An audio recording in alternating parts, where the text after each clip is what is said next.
2, 3, and go. Hi guys, we are here in the provincial capital of Lanao del Norte. So we are still in Tubod and we tanawag guys nilot kay ilahang Kapitolyo, no? It's so balance kay guys ang Kapitolyo plus ang ilahang presentation entrada nila sa ilahang aesthetic nila nga landscaping, nice kaayo siya, no? So it's nice to be here. First time gid nato nakanhi diri sa provincial capital sa Lanao del Norte. So ang iyang presentation sa iyang structure sa iyang building lahi ra jud kaayo. Nindot jud kay siya nga presentation. Pakita na to balance. Sige na taganhi ani nga lugar.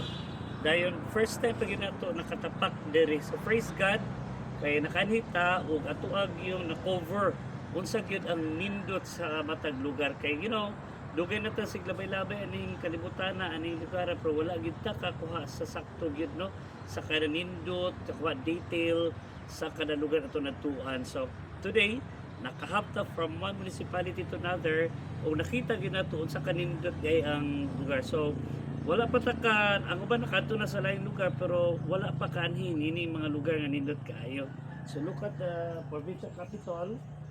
Very unique ang iyang structure. Lahi po siya sa uban ng mga provincial capitals nga ato ang naatuan.